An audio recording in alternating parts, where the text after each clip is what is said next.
안녕하세요. 굴곡 많은 인생이지만 그래도 늘 감사한 마음으로 사는 50대 여자입니다. 살다 보면 예상치 못한 순간마다 삶의 방향이 바뀌곤 합니다. 슬픔이 찾아왔다가도 어느새 작은 기쁨이 다가오고 아주 사소한 선택 하나가 인생을 바꾸기도 하는 것 같고요. 그래서 요즘은 인생이라는 것이 참 경이롭다는 생각마저 듭니다. 저희 가족 또한 최근 믿기 어려운 놀라운 일을 겪었어요. 이렇게 사연을 적어 내려가면서도 어떻게 그런 일이 저희 가족에게 일어날 수 있는지 아직도 믿겨지지 않을 정도랍니다. 오늘 평소 제가 즐겨보는 이곳에 제 가족에게 찾아온 놀랍고도 감사한 순간들을 하나하나 나누어 보려고 해요. 결혼 전에 전 정말 특별할 것 하나 없이 평범하게 살았습니다. 부유하진 않지만 정 많은 부모님, 착한 동생들과 소소하지만 따뜻한 하루하루를 살아왔습니다. 그러다 성실한 남편을 만나 가정을 꾸렸고요. 남들보다 더 많이 배우거나 더 많이 가진 건 없었지만 그래도 남에게 나쁜 짓 안 하고 떳떳하게 살았다고 생각합니다. 효주야, 내가 재벌은 못 되더라도 당신 고생은 안 시키고 살게. 우리 아들, 딸 딱 하나씩만 건강하게 낳아 잘 키우자. 남편은 포크레인 기사로 일하는 사람이었는데 저만큼이나 평범한 사람이었지만 가족을 사랑하는 마음은 세상 누구도 안 부러울 정도였습니다. 남편은 종일 흙먼지 속에서 힘들게 일을 하다가도 퇴근길엔 제가 좋아하는 붕어빵 한 봉지를 들고 들어오던 사람이었죠. 전 그런 남편과 두 아이를 낳았습니다. 우리 첫째는 예쁜 공주님이었는데 돌 지나서부터 말을 어찌나 잘하던지 동네 사람들이 다 서울대 보내라고 할 정도였어요. 아유, 공주님, 누굴 닮아서 이렇게 똑똑해? 우리 딸 진짜 영재학교 보내야 하는 거 아니야? 당신이 보기에도 그렇지? 아니, 저번에 보니까 이제 돌 지났는데 책을 꺼내서 읽더라니까. 애들 머리는 엄마 머리 닮는다는데 아무래도 우리 딸이 당신을 닮은 것 같아. 우리 공주님 엄마 닮아서 예쁘고 똑똑한가 보네. 우리 딸은 세상 무엇과도 바꿀 수 없는 큰 기쁨이었고 제 존재의 이유였답니다. 저는 마치 이 아이를 낳고 기르기 위해 태어난 것 같았어요. 그렇게 딸 키우는 재미에 흠뻑 빠져 살던 무렵 저희 부부는 감사하게도 둘째 아들을 임신하게 되었답니다. 병원에서 뱃속의 아이가 아들이라는 걸 들었을 때 딸을 가졌을 때와는 또 다른 기쁨이더라고요. 나 닮은 딸, 당신 닮은 아들까지 나오면 우리 완전 100점짜리 가족이겠다, 여보. 난 요즘 정말 남부러울 게 하나도 없어. 우리 가족 건강하고 지금처럼 행복하면 더 바랄 게 없잖아. 그땐 제가 세상에서 제일 행복한 사람인 줄 알았습니다. 몇 달 뒤 둘째 아이도 건강하게 태어나 집안의 귀여움을 한 몸에 받았죠.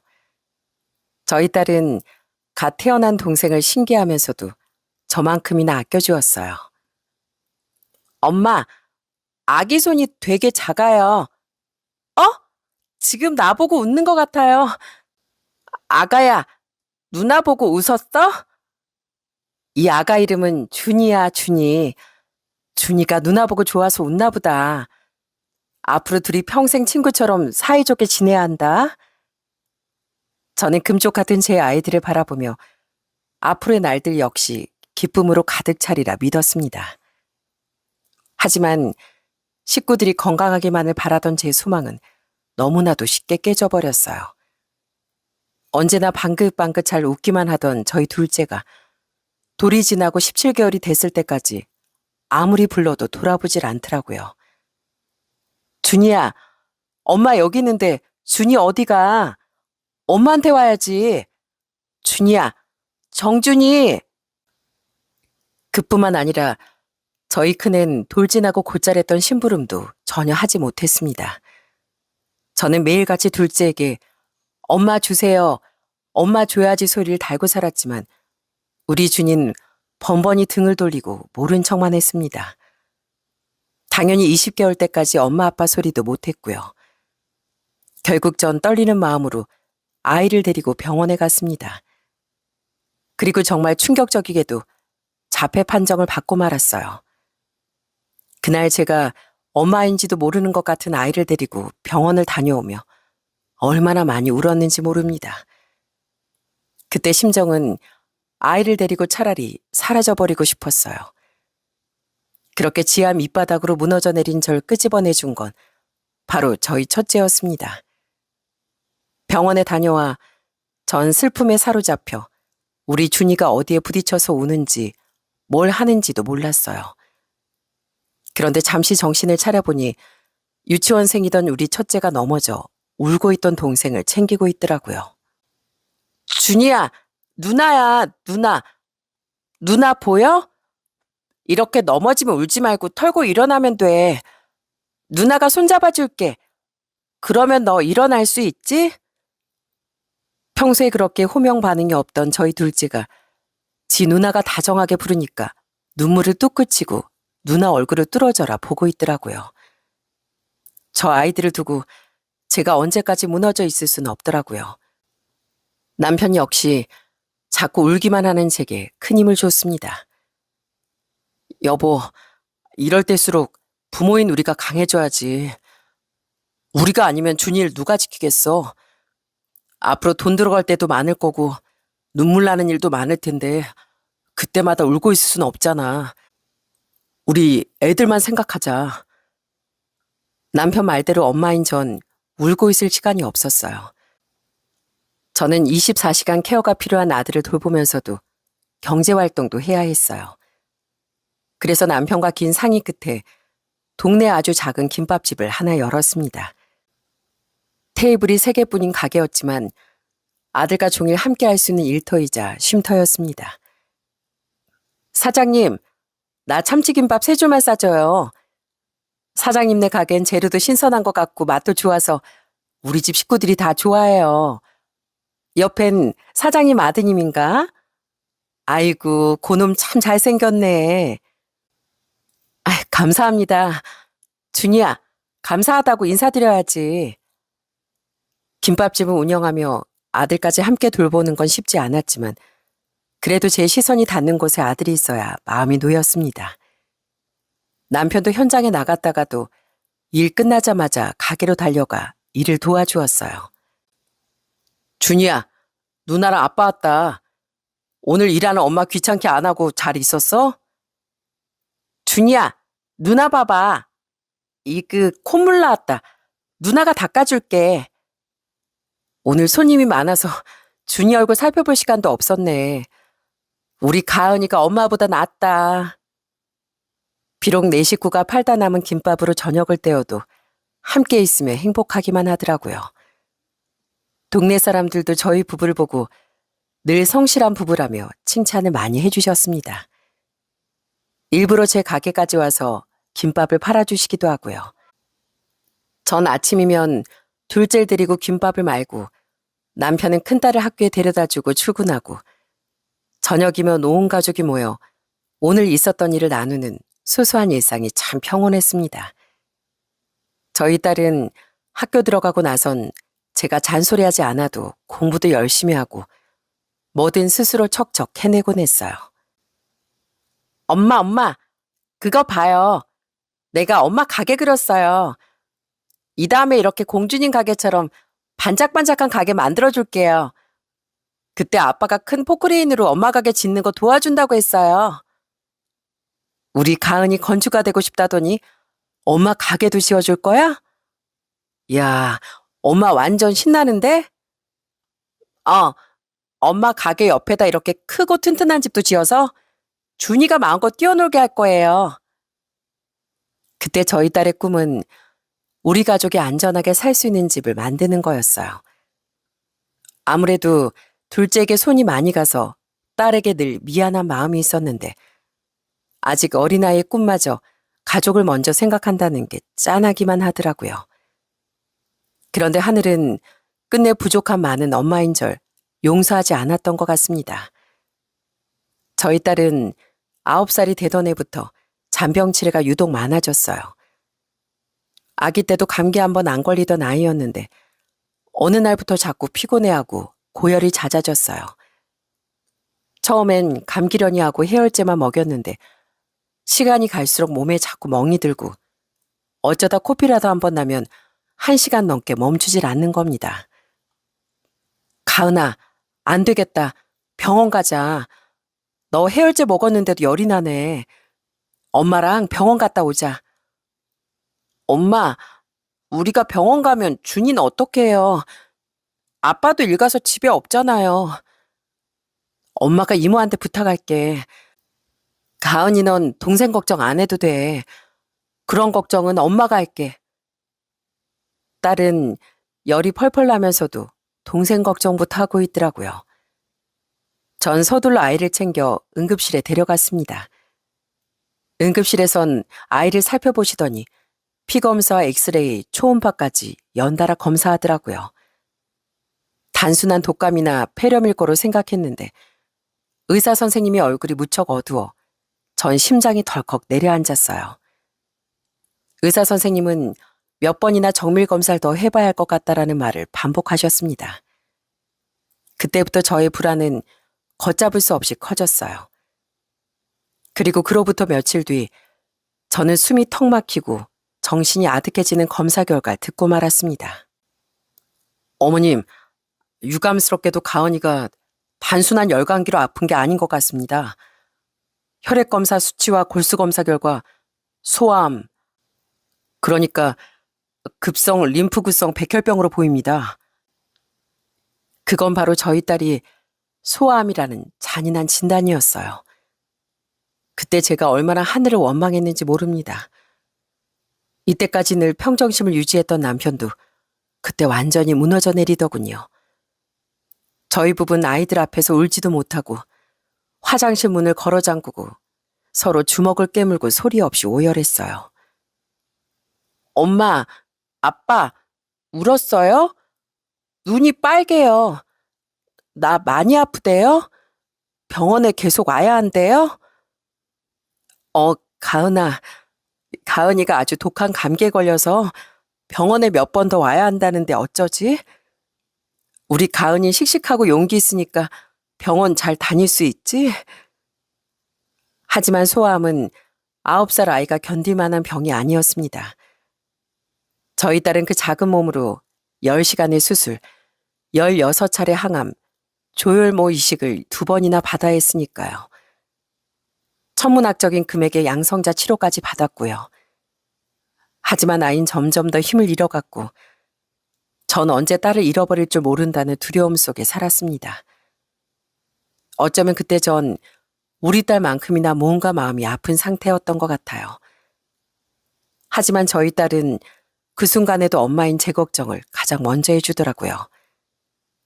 9살밖에 안 된 애가 제가 힘들어할까봐 울지도 않고 오히려 제게 노래를 불러줬어요. 엄마, 나 괜찮아요.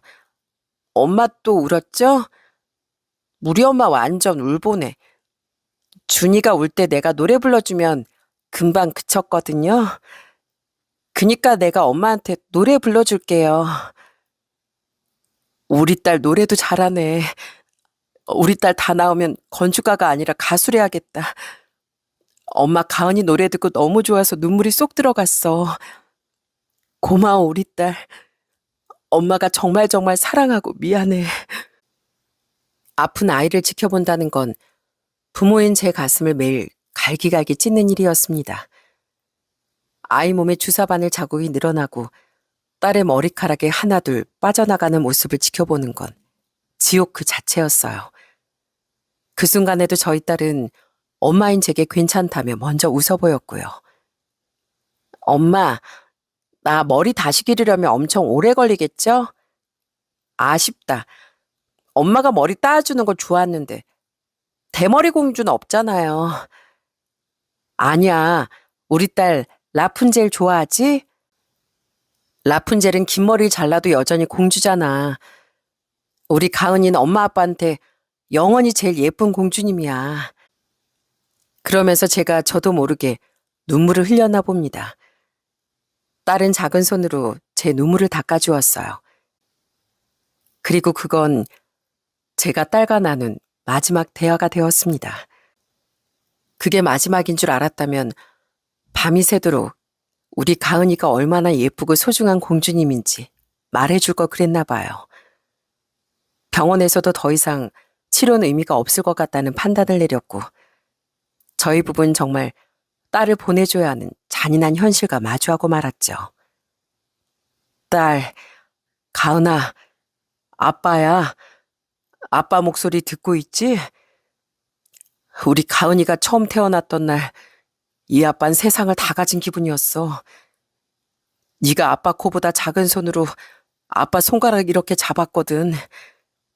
그때 아빠는 이 지구가 무너지더라도 우리 딸 손을 절대 놓지 말아야지 하고 다짐했다. 아빠는 아빠 목숨과 바꾸더라도 우리 딸 손을 놓지 않을 거야. 그러니까 우리 딸도 아빠 손 놓지 마.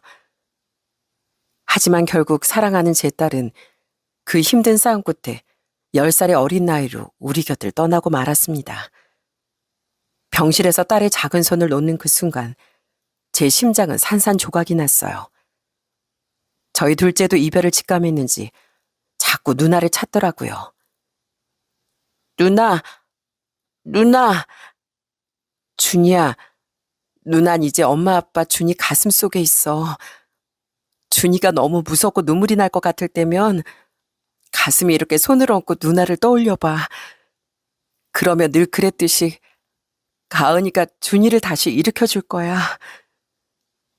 제가 둘째의 손을 잡아 가슴이 올려주자 둘째는 제 말을 알아들었다는 듯 가만히 손을 얹고 서 있더라고요. 그렇게 저희 가족은 가은이를 가슴에 묻을 수밖에 없었죠.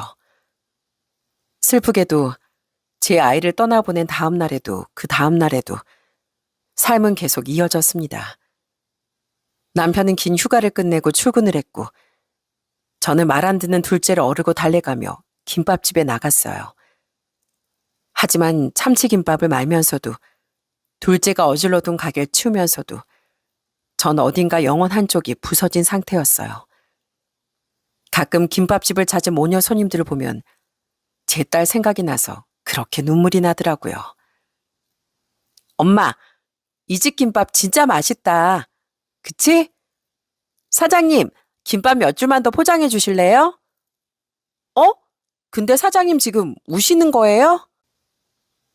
아니에요. 눈에 뭐가 들어갔나. 김밥 포장해 드릴까요? 저희 딸이 살아있었다면 딱 저 나이였을 텐데 싶어 저도 모르게 눈물이 나는 걸 참을 수가 없더라고요. 저희 딸이 우는 절 봤다면 엄마 왜 울어요? 하고 제 눈물을 닦아줬겠죠. 손님들이 가고 난 뒤 전 딸을 생각하며 멍하니 서 있었습니다. 그러자 우리 둘째가 손으로 제 얼굴에 맺혀있던 눈물을 쓱 하고 닦아주는 게 아니겠어요? 준이 지금 엄마 눈물 닦아준 거야? 고마워. 이제 엄마 안 울게. 엄마 괜찮아. 아들은 가끔 딸 생각하며 혼자 술잔에 기울이는 남편 곁에 얌전히 앉아있기도 했어요. 평소엔 잠시라도 가만히 못 있는 애인데 아마 남편이 제 누나를 그리워하는 걸 알았나 봐요. 오늘은 우리 아들이 이 아빠 술 친구 해주는 건가? 준이야, 오늘이 무슨 날인 줄 알아? 오늘 네 누나가 하늘 날아간 날이야. 그래서 아빠가 술 한잔 했어. 우리 아들이 아빠 혼자 술 먹지 말라고 옆에 있어 주니까 정말 좋다. 참 좋아. 저희 부부는 아들이 이대로 곁에 있어 주는 것만으로도 너무나 감사했습니다. 그래서 이 마음을 좀 더 좋은 곳에 나누고 싶었어요. 제 아이들을 위해서라도 좋은 일을 하며 살아야겠다고 늘 다짐하고 있었거든요. 그러다 좋은 곳을 알게 되어 동네 인근의 보육원과 발달장애 아동센터를 찾아가 봉사활동을 시작했습니다. 아이들에게 밥도 해주고 함께 뛰어놀기도 했어요. 저희 둘째가 겪는 어려움을 떠올리며 다른 아이들에게도 조금이나마 힘이 되어주고 싶었거든요. 그러면서 센터에서 어떤 교육을 하는지도 알게 되었고 저희 둘째도 늘 엄마 있는 것보다 또래 친구들과 어울리면 어떨까 싶었죠. 남편도 같은 마음이었는지 제게 넌지시 묻더라고요. 여보, 아무래도 당신 혼자 가게 일도 하면서 아이 돌보기 힘들 텐데 돌봄 시간이 좀 더 긴 곳으로 준일 보내보면 어떨까? 센터 선생님들도 다 좋으신 분들 같고 준이 사회성 발달에도 좋을 것 같아. 그 당시 저흰 둘째를 발달센터의 단기 프로그램에 잠시씩 보내고 있었습니다. 단기 프로그램은 하루 2~3시간 정도만 맡길 수 있는 짧은 수업이었어요. 그래서 저흰 상의 끝에 준일 발달센터 종일반에 보내기로 했습니다. 처음엔 아이가 잘 적응할 수 있을지 걱정이 정말 많았습니다. 역시나 둘째는 센터에 적응하지 못했고 심지어 같은 센터에 다니는 친구에게 괴롭힘을 당하는 것까지 목격하고 말았어요. 저는 결국 둘째를 안고 센터를 나오고 말았고요. 엄마가 미안해. 엄마가 우리 준이 평생 친구 해주기로 했으면서 엄마 힘들다고 우리 준이를 혼자 뒀어. 미안해. 엄마가 미안해. 그 사건으로 큰 충격을 받은 전 둘째와 이제 한 몸이라고 생각하고 24시간 아들 곁을 지켰습니다. 저희 아들 상태는 숫자를 좋아하고 외우는 것도 곧잘하지만 저와 남편을 엄마 아빠라고 부르지 못하는 정도였어요. 정말 발로 뛰어서 특수학교에 어찌어찌 입학시키고 졸업까지 했지만 아들은 성인이 되어서도 직장 생활은커녕 사회생활도 타인과의 소통도 여전히 쉽지 않았습니다. 전 20년 가까이 둘째를 옆구리에 끼고 김밥집을 운영할 수밖에 없었죠. 둘째도 김밥집이 익숙했는지 가게에선 돌발 행동도 적고 심부름도 곧잘 하곤 했습니다. 준이야, 이거 저쪽 손님들께 가져다 드려. 떨어뜨리지 않게 조심해서. 물론 제 아이의 상태를 보고 무례한 말을 하거나 심지어 욕을 하는 못된 사람들도 있었어요. 뭐야, 이 사람 상태가 왜 이래? 아니 사장님, 밥맛 떨어져서 김밥 먹겠어요? 나 이거 안 먹을 테니까 도로 가져가요. 그때마다 제 가슴엔 남모르게 우라가 쌓여갔지만 그래도 제 아이를 이해해 주시고 좋게 봐주시는 손님들이 많았기에 다행이었습니다. 아유, 준희 씨 라면 뜨거웠을 텐데 한 방울도 흘리지 않고 잘 가져왔네요. 고마워요. 사장님, 오늘 준희 씨 표정이 참 밝은 것 같은데요. 오늘 아침부터 아빠랑 실컷 숫자 놀이하고 나왔거든요. 준희야, 손님께 감사하다고 인사드려야지. 감사합니다. 따뜻한 손님들 덕분에 느리게만 돌아가는 저희 김밥집도 무사히 영업을 이어갈 수 있었어요. 그렇게 늘 그렇듯 김밥을 싸던 어느 날 영업을 종료할 시간이 되어 슬슬 마무리를 하고 있었어요. 그런데 그때 어떤 양복을 입은 남자가 가게 문을 열고 들어오더라고요. 안녕하세요, 사장님. 저희 회사가 내일 모레 워크숍을 가는데요. 혹시 버스에서 먹을 김밥을 좀 준비할 수 있을까요? 100인분 정도 될 것 같습니다. 100인분이요? 한꺼번에 그렇게 많은 김밥을 싸본 적이 없어서 가능할지 모르겠네요. 꼭 좀 부탁드립니다. 원래 다른 집에 맡기려다가 우리 회사 직원들이 이 집 김밥이 그렇게 맛있다길래 일부러 여기까지 왔어요. 제일 비싼 김밥으로 종류별로 100인분만 부탁드릴게요. 내일 모레 오전 7시쯤 가지러 오겠습니다. 남잔 꼭 좀 부탁드린다며 몇 번이나 감사하다는 인사라고 돌아갔습니다. 20년 가까이 김밥집을 운영했지만 그렇게나 많은 김밥을 주문받긴 처음이었어요. 결국 남편까지 두 손을 걷어붙이고 김밥 100인분 준비에 돌입했습니다. 준이야, 오늘은 네가 엄마 아빠 잘 도와줘야 돼. 엄마 아빠가 해야 할 게 아주 많거든. 준이도 잘할 수 있지? 네. 둘째는 씩씩하게 대답하더니 정말 상자도 날라주고 잔심부름도 도맡아 해주더라고요. 오랜만에 우리 식구들이 똘똘 뭉쳐서 멋진 협업을 해낸 순간이었어요. 저흰 밤늦게까지 기본 준비를 끝내고 대망의 당일 아침 새벽까지 가게로 나와 김밥 100주를 사기 시작했습니다. 손님이 맛있는 김밥으로 준비해달라고 하셨기에 손이 많이 가는 참치김밥, 불고기 김밥, 돈가스 김밥까지 골고루 준비했어요. 여보, 나도 포크레인 때려치우고 같이 김밥 말까봐. 나도 당신만큼 잘 말지? 옆구리도 이것 봐. 하나도 안 터졌잖아. 어머, 진짜네? 우리 신랑 아예 부부 김밥집으로 바꿔야 할까봐. 이제 손님 올 시간 거의 다 됐다. 준이야, 엄마 나무젓가락 좀 가져다 줄래? 네. 아이고, 우리 아들 대답도 잘한다. 그렇게 손님이 오기 10분 전 김밥 포장까지 마치고 간신히 숨을 돌린 채 저린 어깨를 두드리고 있었어요. 하지만 약속했던 7시가 돼도 30분이나 지나도 손님은 올 기미가 보이지 않더라고요. 이상하다. 30분이나 지났는데 왜 안 오시지? 전화도 안 받고 혹시 무슨 일 생긴 걸까? 회사 이름이라도 알았으면 내가 배달이라도 갔을 텐데 조금만 더 기다려보자고. 워크숍 간다고 했다며. 인원 다 모이는데 시간이 걸리는 모양이지.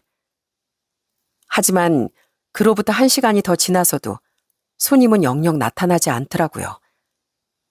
따뜻했던 김밥은 이미 다 식어버렸고 전 그제야 이게 말로만 듣던 노쇼라는 걸 알았어요. 재료비도 재료비지만 이틀 동안 세 식구가 힘을 합쳐 만든 김밥을 팔지도 못하고 버리게 생긴 게 너무나 화가 났습니다. 남편도 몹시 분노하며 당장 이 인간을 찾아내겠다고 난리였어요. 아니, 1, 2인분도 아니고 100인분씩이나 주문하고 안 오는 게 말이 돼? 이거 당장 경찰에 신고해버려야겠어. 경찰에 신고해서 그 사람을 잡는다 해도 이 많은 김밥을 다 어쩌면 좋아. 오늘 오는 손님들께 다 식은 김밥을 팔 수도 없고. 저는 화가 나는 동시에 테이블에 산더미처럼 쌓인 김밥을 보고 너무 아까워 눈물이 날 것 같더라고요. 저희가 일찍부터 나와 부산을 떨다가 발을 동동 구르고 있자 옆가게 사장님이 무슨 일인가 싶어 와보셨어요. 사장님, 무슨 일이세요? 이 아침부터 부지런히 움직이시더니 왜 아직 김밥이 그대로예요? 일을 어쩌면 좋아요. 글쎄 며칠 전에 김밥을 100인분이나 주문했던 손님이 연락도 없고 나타나지도 않네요. 네? 진짜요? 혹시 그 양복 입고 안경 낀 남자예요? 아유, 사장님도 당하셨네. 그 사람이 요즘 동네 돌아다니면서 못된 장난을 치고 있다니까요. 나도 저번에 꼼짝없이 당할 뻔했는데 예약금 얘기를 하니까 냅다 도망가는 거 있죠? 진짜 대대적으로 경찰에 신고해서 당장 잡아버려야지 이거 원. 옆집 사장님의 말씀을 들어보니 동네 가게를 돌아다니며 계획적으로 못된 장난을 치는 이상한 인간한테 속은 모양이었습니다. 저는 너무 허탈해서 자리에 주저앉고 말았어요. 세상에 무슨 그런 놈이 다 있어? 대체 이걸 어쩌면 좋아? 이 아까운 걸. 여보, 그럼 그 방법이면 어떨까? 경찰에 신고하고 한바탕 분주하던 남편은 갑자기 좋은 생각이 났다며 무릎을 탁 쳤습니다. 우리 이 김밥 보육원에 가져다 주자. 이거 다 참치김밥, 돈가스 김밥이라 보육원 애들도 진짜 좋아할 거야. 어차피 제값 받고 팔긴 글렀고 이참에 좋은 일이나 하자고. 보육원에? 그거 좋은 방법이네. 애들이 우리 김밥 정말 좋아하잖아. 맨날 돈가스 김밥이 제일 맛있다고 노래를 불렀는데 애들 주면 괜찮겠다. 저는 보육원에 전화를 걸어 사정 설명을 드리고 혹시 김밥이 필요하시냐 물었습니다. 보육원에서 마침 오늘 날이 좋아 야외 활동을 나가는 날이었다며 너무나 좋아하셨어요. 저희는 평소에 봉사를 다니던 보육원과 발달센터 그리고 마을의 독거 어르신들께 김밥을 모두 나눠드렸습니다. 보육원 아이들은 저희가 김밥을 가져간다는 소식을 들었는지 운동장까지 나와 저희를 기다리고 있더라고요. 우와, 저 아저씨 아줌마네 김밥 제일 좋아하는데 저 돈가스 김밥 2줄 먹어도 돼요? 그럼 되고 말고 참치김밥이랑 불고기 김밥도 있으니까 실컷 먹어도 돼. 대신 천천히 꼭꼭 씹어서 먹어야 한다. 아이들은 신나하며 김밥을 몇 줄이나 먹어치웠습니다. 뿐만 아니라 독거 어르신들도 저에게 참 고맙다며 손을 꼭 잡아주셨어요. 젊은 양반들이 참 좋은 일 하시는구만. 고맙네. 내가 밥 사 먹을 돈이 없어서 요즘 맨날 라면만 먹었거든. 어르신, 앞으로도 식사 거르시지 말고 언제든지 저희 가게로 오세요. 제가 김밥 몇 줄 금방 말아드릴게요.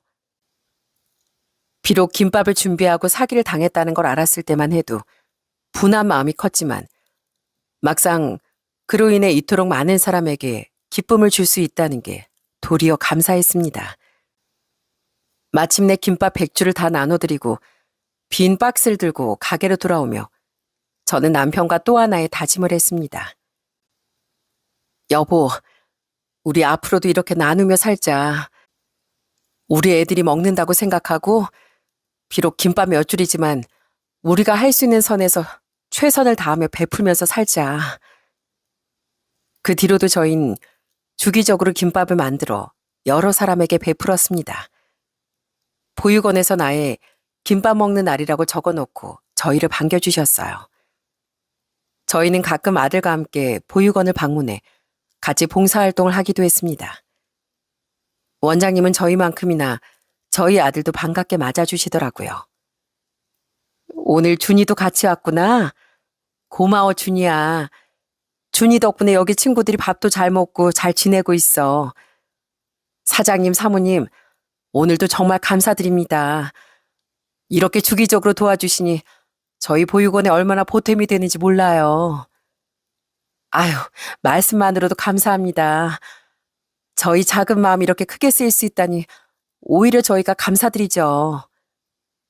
요즘 사장님, 사모님처럼 이렇게 마음을 나눠주시는 분들이 별로 없어요. 후원해주시는 감사한 분들은 많이 계시지만 이렇게 센터까지 찾아와 아이들과 하나하나 눈을 맞춰주시는 분들은 많이 없으시거든요. 원장님은 쑥스럽게도 저희 부부에게 자꾸 이런 분들이 없다며 칭찬을 많이 해주시더라고요. 사장님 김밥집처럼 좋은 영향력을 끼치는 곳은 더 널리 소문이 나야 할 텐데요. 요즘 친구들 하는 말로 돈줄 난다고 하잖아요. 돈줄이요? 그거 진짜 재밌는 말이네요. 돈으로 혼줄 난다는 말인가요? 그때만 해도 원장님의 말씀을 참 재밌게 한다고 생각하고 같이 웃고 말았습니다. 하지만 그로부터 얼마 지나지 않아 저희 부부에게 아주 신기한 일이 벌어지기 시작했어요. 사장님, 여기가 그 김밥집 맞죠? 입소문 듣고 멀리서 찾아왔어요. 댓글에서처럼 사장님 내외 인상이 참 좋으시네요. 어느 날부터 손님들이 저희 가게 어디서 봤다며 멀리서 일부러 찾아와 주시는 겁니다. 저는 인터넷에 맛집으로 소문이 났나 싶어 내심 기분이 참 좋았어요. 하지만 손님들의 말씀을 가만히 들어보니 단순히 맛집 정도가 아니라 꽤 많은 사람에게 칭찬을 받는 곳이 되어 있었더라고요. 저 댓글에 후기 보고 눈물까지 흘렸잖아요, 사장님. 어쩜 이 작은 가게에서 그렇게 대단한 일을 하세요? 요즘 경기도 안 좋아서 다들 야박해졌다고 생각했는데 사장님 덕분에 다시 인류애까지 생겼잖아요. 네? 아니, 그게 무슨 말씀이세요? 아, 사장님 모르시는구나. 사장님 사모님이 주기적으로 김밥 봉사하신다는 게 인터넷에 쫙 올라왔어요. 보육원 원장님이 직접 올리셨던데요? 전 대체 이게 무슨 일인가 싶어 인터넷을 찾아보니 세상에 보육원 원장님이 저희 가게를 칭찬하는 글을 몇 개나 올리신 거 있죠? 그 게시물에 댓글이 수백 개가 달려 있었는데 댓글 중엔 저희 상호까지 올라 다들 돈줄 내러 가야 한다며 성화였습니다. 이런 착한 가게라면 제대로 돈줄 내드려야죠. 이번 주말에 저 당장 찾아가겠습니다. 저 진짜 김밥 좋아하는데 여기 가게 맛있기까지 하다면서요? 저도 몇 번 가봤는데 사장님이 너무 좋으시고 아들분으로 보이는 분도 정말 해맑고 착하시더라고요. 개인적으로는 참치김밥 추천입니다. 김밥 인증합니다. 진짜 맛있고 가격도 짱 착해요. 이런 분들이 더 좋은 일 많이 하시게 가서 2줄씩, 아니 3줄씩 사드시고 오세요. 작기만 한 저희 가게는 갑자기 유명세를 타고 대기줄을 설 정도로 입소문이 나기 시작했습니다. 그러다 유튜버시라며 저희 가게를 촬영하는 분들도 오시기 시작했죠. 사장님, 댓글에서처럼 진짜 맛있네요. 혹시 괜찮으시면 사장님이 김밥 후원하시는데 저도 마음을 보탤 수 있을까요? 저희 채널에서 김밥만 먹고 오지 말고 좋은 일도 하고 오라고 난립니다. 어떤 유튜버 분께선 후원하는 김밥 값을 내드리고 싶다며 김밥 100줄 가격을 선결제하고 가시기도 했습니다. 덕분에 저흰 유튜브 상에도 심심치 않게 올라오는 가게가 되었고, 이게 대체 무슨 일인가 싶어 어리둥절하기만 하더라고요. 여보, 난 요즘 가게 유명한 분들이 오실 때마다 깜짝깜짝 놀란다니까. 저번에 내가 제일 좋아하는 유튜버 분도 오신 거 알아? 이게 다 앞으로 더 좋은 일 많이 하라는 뜻 아니겠어? 우리 사람들에게 마음을 받은 만큼 더 많이 베풀고 살자고. 그러다 어느 날은 무려 방송국에서 전화가 걸려왔더라고요. 방송국에선 저희 가게를 취재하고 싶다며 프로그램의 한 꼭지로 저희를 담아주시겠다고 했어요. 처음에 전 그 제안을 정중히 거절했습니다. 제가 말주변이 있지도 않고 그저 김밥이나 열심히 만드는 평범한 아줌마일 뿐이에요. 그런 제가 어떻게 방송을 타겠어요. 지금까지 저희 가게 보내주신 마음만으로도 충분합니다. 사장님 같은 분들이 방송에 많이 나오셔야 우리 사이가 좀 더 따뜻해지지 않겠어요? 그러지 말고 잘 생각해 보세요. 저희 사장님께 어려운 거 요구하지 않겠습니다. 그저 평범한 일상만 잘 담아갈게요. 방송국에선 촬영을 하고 싶다며 몇 번이고 전화를 주셨네요. 저와 남편은 오랜 시간 고민하다가 저희가 선한 영향력을 끼친다는 말씀을 듣고 마음으로 움직였어요. 방송국 카메라 앞에서 서기까지 정말 큰 용기가 필요했지만 다들 어색해하는 저를 이해해 주시고 잘 포장해 주셔서 쑥스럽지만 방송까지 타게 되었네요. 그로부터 한참 뒤 저녁 TV에 나오는 저희 가족을 보는데 얼마나 제 볼이 빨개졌는지 아세요? 아이고, 나 왜 저렇게 얼어있나 모르겠네. 우리 식구 중에 제일 자연스러운 건 우리 아들이네. 하지만 이런 인기가 마냥 좋기만 한 건 아니더라고요. 가게 날마다 사람들이 몰리고 카메라 세례까지 받다 보니 아무래도 대인관계 어려움을 겪는 아들이 많이 힘들어했거든요. 제 아들은 김밥집에 나오는 걸 제일 좋아했는데 더는 아들이 즐겁게 놀 수 있는 공간이 아니게 되었죠. 준이야, 뭐 하고 있어? 엄마랑 가게 나가야지. 얼른 옷 입어. 우리 준이 이제 옷도 잘 입는데 오늘은 왜 그럴까? 안 가. 준이 안 가. 준이 집에 있을 거야. 어느 날부터 아들은 집에만 있고 싶어 했고 사람들이 몰려있는 것만 봐도 자꾸 숨으려고 하더라고요. 가게에 오시는 손님들이 다행히 장애에 대해 편견이 없으신 분들이 대부분이었지만 그래도 자폐가 있는 아들에겐 감당하기 힘든 일이었나 봐요. 그렇다고 장사를 더 하겠다고 아들을 두고 나오거나 센터에도 오래 맡길 수는 없는 일이었습니다. 사태가 이렇다 보니 전 아들 때문에 가게 문을 못 여는 날이 많아졌고 남편도 일을 줄이며 저 대신 집에서 아들과 함께 있기도 했어요. 가게 날이 갈수록 번창해서 옆가게까지 계약계 확장까지 했지만 어쩐지 저희 아들의 세계는 전보다 좁아진 것 같더라고요. 요즘 준이 때문에 정말 고민이야. 가게 문을 닫고 준이만 보고 있을 수도 없고 저번에 가게 데리고 나왔을 땐 소리를 지르고 도망가는 바람에 정말 난리였다니까. 저희 부부에게 가장 중요한 건 돈도 아니고 명예도 아닌 저희 아이들의 행복이었으니까요. 저흰 그 이후부터 아들을 가게에 데려나가는 걸 자제하고 대신 봉사활동이나 기부를 갈 때 동행을 했어요. 아무래도 자꾸 사람들을 만나게 해야 아들의 사회성에 도움이 될 것 같았거든요. 그 무렵 전 이제 20대 중반이 된 아들을 장애인 직업 훈련학교에도 보내고 독립적인 생활을 할 수 있도록 여러 체험센터에도 보내기 시작했죠. 물론 번번이 적응을 못해서 다시 손을 잡고 나와야 했지만 언제까지 부모인 저희 품에만 있을 수는 없는 일이었어요. 우리 준이가 이번에 직업훈련 다녀왔잖아. 성탄절 선물 포장도 하고 정리도 하는 일. 아휴, 근데 또 선물 상자 개수만 세다고 온 거 있지? 우리 아들 맨날 숫자에만 집착해서 어쩌면 좋아. 그러던 중 크리스마스를 앞둔 어느 날이었어요. 성탄절 깜짝 선물처럼 뜻밖의 선물이 저희 가족을 찾아왔지 뭐예요. 여느 날처럼 바쁘게 가게 일을 하고 있는데 어떤 중년 신사분께서 가게로 들어오셨습니다. 안녕하세요. 여기가 요즘 소문이 자자한 김밥집 맞죠? 옆엔 아드님 되시고요. 저도 신문에 인터뷰 실린 걸 보고 찾아왔습니다. 네, 맞아요. 인터뷰를 보셨다니 이거 참 쑥스럽네요. 저희가 말주변도 없고 사진 찍을 때마다 그렇게 어색해해요. 저희 아들만 방긋방긋 잘 웃는 것 같다니까요.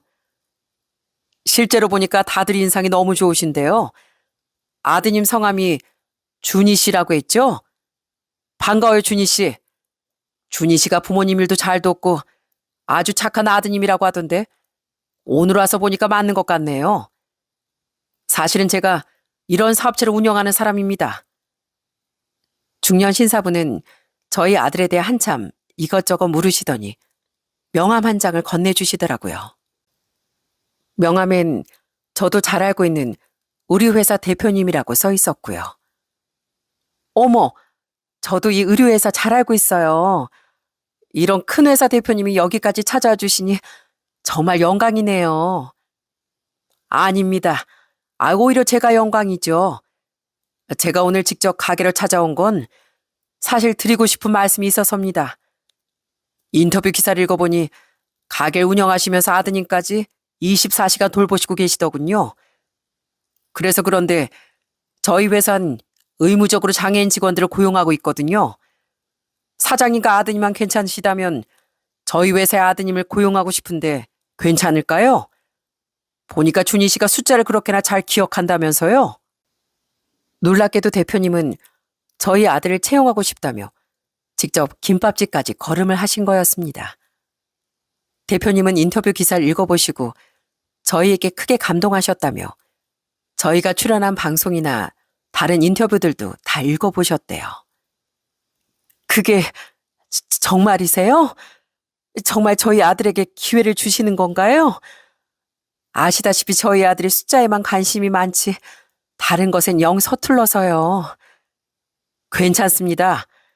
저희 회사는 서로 부족한 부분을 도우며 상생하는 회사거든요. 저희는 준희 씨의 수적 감각을 아주 높게 사고 있습니다.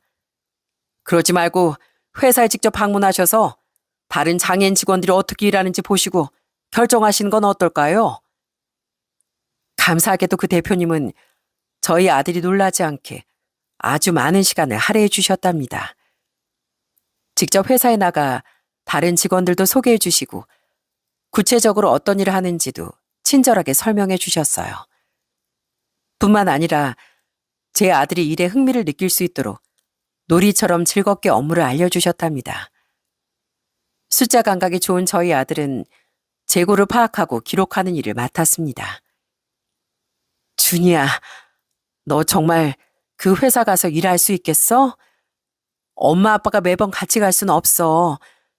그렇다고 집에 오고 싶다고 울거나 떼쓰면 안 돼. 준이 할 수 있어. 대표님이 열심히 개수 세면 된다고 했어. 물론 처음엔 크고 작은 시행착오를 겪었지만 아들은 제법 회사 일에 잘 적응해 나가더라고요. 그건 아들의 장애를 특이한 것이 아닌 특별한 것으로 봐주는 여러 동료 직원 덕분이었어요. 저흰 그분들에게 감사한 마음을 전하고 싶어 그동안 후원금을 받은 걸 보태 장애인 직원 복지를 위해 써달라고 후원금을 기탁했습니다. 물론 크지 않은 돈이지만 저희 아들에게 새로운 기회를 주신 감사함을 전하고 싶었거든요. 저희가 오히려 준희 씨 같이 훌륭한 직원을 채용하게 도와주신 감사 인사를 드려야 하는데 이렇게 후원까지 해주셔서 정말 감사합니다. 사장님이 보내주신 마음에 저희 마음을 보태 이번 연말에 장애 아동들을 위한 후원 행사를 진행하려고 합니다.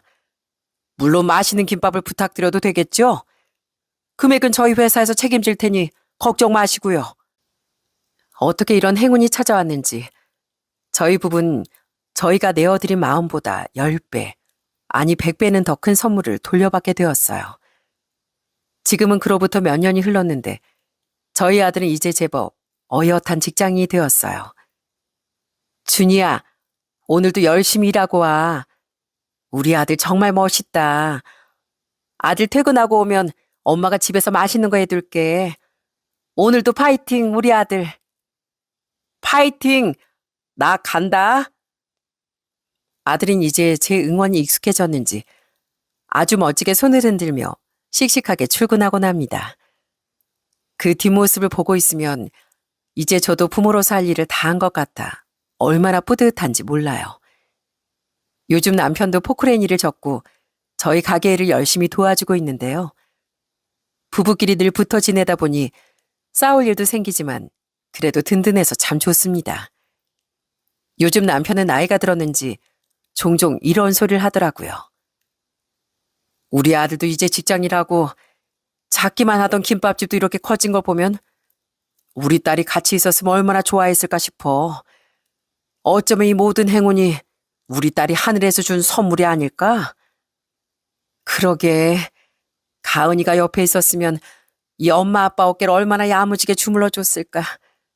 그때 그 고사리 손이 얼마나 야무졌는데 말이야. 저희 부부는 비록 사랑하는 딸을 먼저 떠나보냈지만 언제나 딸을 마음에 품고 살아가고 있습니다. 가끔은 딸의 목소리, 귀엽게 부르던 노래, 작은 몸짓 하나하나까지 사무치게 그리워 울기도 하지만 그 애가 엄마 아빠 우는 걸 또 얼마나 마음 아파할까 싶어 다시금 웃곤 합니다. 저희 딸 이젠 하늘에서도 아프지 않고 행복하게 잘 지내고 있겠죠? 남편과 전 시간만 나면 딸의 납골당을 찾아가곤 합니다. 가서 속상한 일을 털어놓을 때도 있고 우리 딸이 그렇게 예뻐하던 아들이 얼마나 의젓한 어른이 됐는지 자랑하고 오는 날도 있어요. 비록 서로 몸은 멀리 있지만 마음만으로도 딸에게 사랑을 전할 수 있다는 것만으로도 조금은 편안해집니다. 저희 부부는 먼 훗날 딸을 만나러 갈 때까지 지금처럼만 열심히 김밥을 말며 그렇게 부지런히 살아가자고 약속했어요. 요즘 가끔 아들의 회사 직원분들이 저희 가게를 일부러 찾아 김밥을 드시고 가곤 합니다. 가게 오신 직원 중엔 아들처럼 자폐를 가진 직원들도 있었는데 전 자연스럽게 우리 아들을 대하듯 그분들을 챙기고 있어요. 꼭꼭 씹어서 먹어야 돼요. 물도 마시고. 저번에 소고기 김밥 잘 먹길래 오늘도 말아왔는데 입맛에 맞아요? 장애인 직원들은 김밥을 먹으며 계속 감탄을 하거나 즐거워했고 대표님 역시 찾아올 때마다 반응이 좋다며 연신 웃곤 하십니다. 저희 아들도 동료들이 잘 먹는 걸 보고 기분이 좋았는지 어느 날은 제게 이런 말을 다 하더라고요. 엄마 고마워요. 우리 회사 동료들 다 맛있게 먹었어요. 엄마 최고예요. 아이고, 우리 아들, 그런 말은 또 언제 배웠어? 엄마도 고마워. 엄마 김밥을 맛있게 먹어줘서. 저희 아들 덕분에 또 대표님과 회사 직원분들 덕분에 그리고 저희 김밥을 맛있게 드셔주시는 많은 분들 덕분에 오늘도 전 옆구리 안 터지게 열심히 김밥을 싸고 있답니다. 앞으로도 우리 딸과 아들을 위해 그리고 누군가의 작은 행복을 위해 김밥을 만들고 나누려고요. 저희 부부의 작은 정성과 마음이 누군가에게 큰 힘이 될 수 있다는 걸 알기에 오늘도 전 감사한 마음으로 주방에 서 있습니다. 앞으로도 오래도록 진심을 가득 담은 김밥 잘 만들어 볼게요.